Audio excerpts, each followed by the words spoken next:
Hello football lovers, selamat datang di Inside Bola ID. Informasi hari ini datang dari hasil timnas Indonesia versus Cina.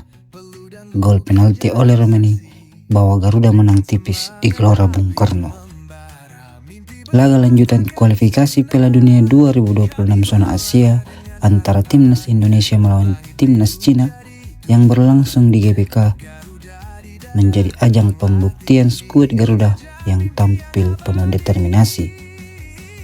Dalam pertandingan yang berlangsung dengan tensi tinggi dan atmosfer luar biasa dari puluhan ribu pendukung merah putih, Indonesia sukses mengamankan 3 poin penting berkat satu-satunya gol yang dicetak lewat titik putih oleh Romani di akhir babak pertama. Dalam pertandingan yang berlangsung dengan tensi tinggi dan atmosfer luar biasa dari puluhan ribu pendukung merah putih, Indonesia sukses mengamankan 3 poin penting. Hasil ini bukan sekedar kemenangan biasa. Ini adalah hasil yang menandai loncatan signifikan bagi posisi Indonesia di klasemen grup C. Dengan tambahan 3 poin, pasukan Patrick Kluivert kini merangsek ke peringkat 3, menjaga asa untuk lolos ke babak berikutnya. Sementara bagi Cina, kekalahan ini jadi pil pahit. Mereka harus mengubur mimpi mereka tampil di Piala Dunia 2026. Bagaimana jalannya pertandingan? Inilah ulasannya. Sejak politik off dibunyikan, Indonesia langsung mencoba mengambil alih kendali permainan.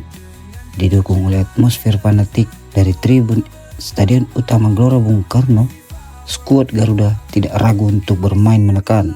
Namun Cina juga datang bukan untuk sekedar bertahan. Mereka mencoba meredam permainan agresif Indonesia dengan membangun blok pertahanan yang rapat dan sesekali melancarkan serangan balik. Peluang berbahaya pertama Indonesia datang dari kaki Egy Maulana Fikri. Pemain sayap lincah ini berhasil menusuk dari sisi kanan melepaskan tendangan ke arah gawang, namun bola masih mampu diblok oleh pemain belakang China. Selanjutnya giliran oleh Romani yang unjuk kebolehan, mendapatkan umpan dari sisi kiri oleh Calvin Verdong. Romani sukses mengontrol bola dan membalikkan badan menuju gawang Cina, namun tendangannya melebar di samping gawang. Cina lebih banyak bertahan sepanjang 30 menit awal.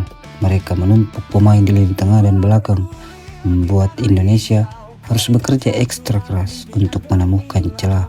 Di menit ke-40, momen krusial terjadi.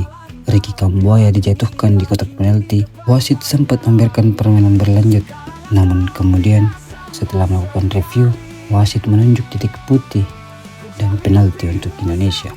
Oleh Romani yang maju sebagai algojo dengan penuh ketenangan, striker naturalisasi ini mengecoh kiper Cina dan mengirim bola ke sisi kanan gawang. Stadion pun bergemuruh, skor berubah menjadi 1-0 untuk keunggulan tuan rumah. Hingga babak pertama usai, Indonesia tetap mendominasi jalannya laga meski tanpa tambahan gol. Skor sementara 1-0 untuk Indonesia.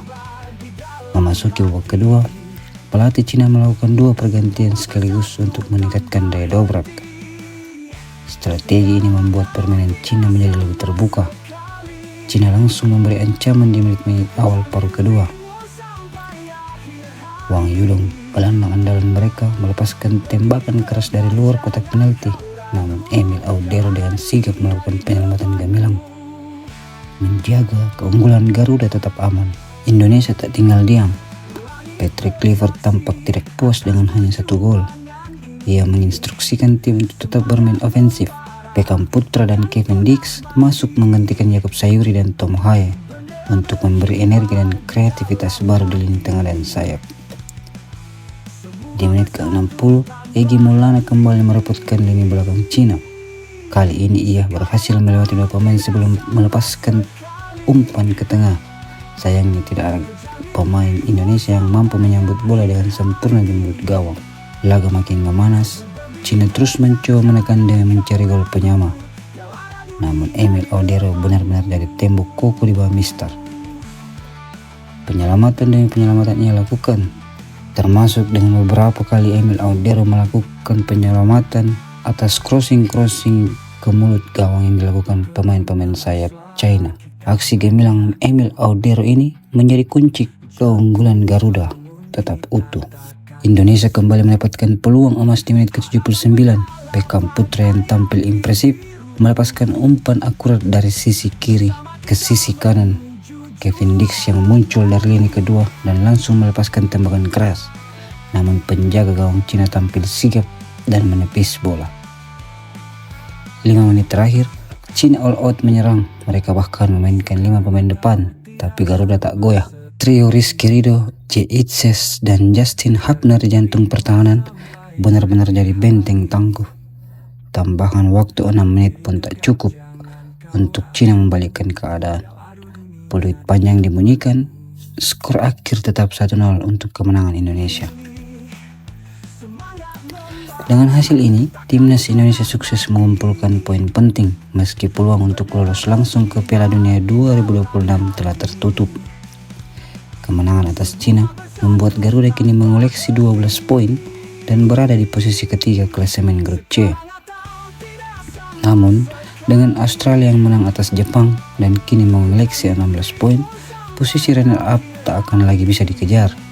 Artinya, satu-satunya jalan bagi Indonesia untuk melaju ke Piala Dunia adalah melalui babak keempat kualifikasi. Bagi Patrick Kluivert, kemenangan ini membuktikan efektivitas strategi yang ia terapkan. Kombinasi pemain Emil Audero, Kevin Dix hingga Ole Romeni mulai terlihat padu dalam lapangan. Kontribusi mereka juga terlihat signifikan. Sementara pemain lokal seperti Egy Maulana dan Beckham Putra menunjukkan kelasnya. Laga ini juga membuktikan bahwa Indonesia mampu bersaing dengan tim-tim besar Asia jika bermain dengan disiplin, organisasi yang rapi, dan semangat juang yang tinggi. Dukungan penuh dari supporter di GBK juga menjadi elemen penting dalam menambah motivasi para pemain. Itulah tadi ulasan pertandingan antara timnas Indonesia versus timnas Cina di kualifikasi Piala Dunia 2026 zona Asia. Kemenangan tipis namun berarti besar bagi perjalanan Garuda ke pentas dunia. Terus dukung timnas Indonesia dan sampai jumpa di pertandingan berikutnya. Jangan lupa like dan subscribe untuk update sepak bola terbaru hanya di Inside Bola ID.